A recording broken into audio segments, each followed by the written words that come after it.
Hey my fellow idiots, welcome back for another episode of Idiot Proof Cooking. So today I felt like getting a little bit experimental and do some baking, and every once in a while I feel like just mixing it up and making something experimental while baking, and that's what I'm doing today. Now I wanted to make some brownies. I have made regular old really rich chocolate brownies for the channel, but I wanted to see what I could do, so I came up with turtle brownies, which is brownies with caramel and pecans in them, and then I'm going to top them with some actual turtles as well, and oh boy did they turn out good. So let me show you how to make these. I think you're going to love them.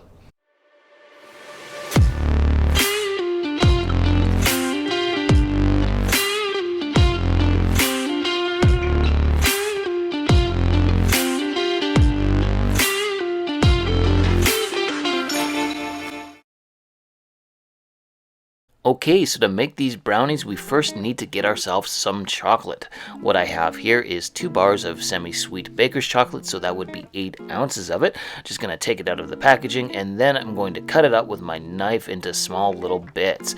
We're going to melt all of this, so it's just way easier to cut it up. It's going to melt easier than trying to melt the entire bar. So just roughly chop it up, and then we're going to scoop it all into a decent sized bowl. I'm using my bench scraper here so that I make sure to get it all scooped up.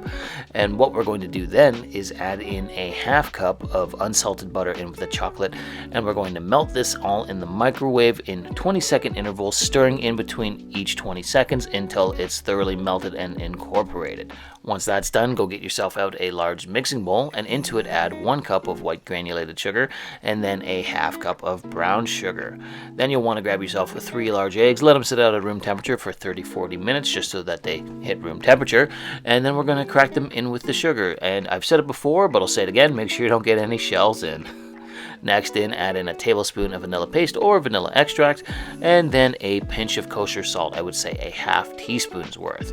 Then you're going to get out your trusty whisk and whisk all of the sugar and eggs together until you get a nice thoroughly combined mixture. Look at that. So back to the chocolate. As you can see here, it is thoroughly melted with the butter and looks amazing. So pour that in with the sugar and eggs. Make sure you use your spatula to get all of it into the bowl, and then use your trusty whisk to combine everything together.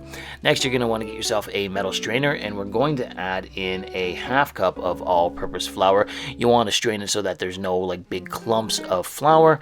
And then once you're done with the all-purpose flour, we're then going to add in a 1/4 cup of cocoa powder. And similar to the all-purpose flour, put it through your strainer so that you ensure there is no large clumps. Then get out your spatula and mix this all together for a minute or two until you get a nice, silky smooth, thoroughly combined brownie batter. Look at that.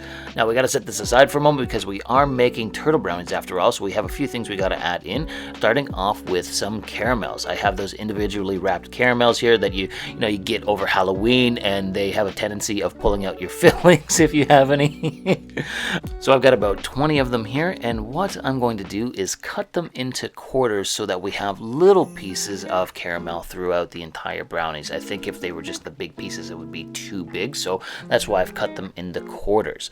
So once you've cut all of them up, it's pretty straightforward. You're just going to take them and throw them into your brownie batter and mix them in. So just sprinkle them throughout the brownie batter, and then the next thing in is some pecans. So what I have here is a cup of roughly crushed pecans, and just pour them into your brownie batter. Give everything a good stir together just for a minute or so, and then we're going to get ourselves out an 8-inch by 8-inch baking tin lined with some parchment paper, and we're just going to pour all of the brownie batter into it and then smooth it all out with your spatula until it's nice and even across the top.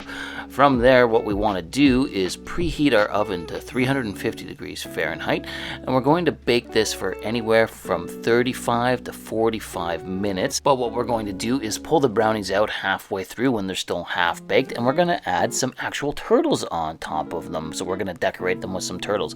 What I have here is 16 mini turtles, and all we're going to do is just place them into the brownie. As you can see here, because it's half baked, the brownie batter is still pretty soft. So I've got 16 of them here, and then I'm going to just go throw this back in the oven and let them finish baking for another 20 minutes or so.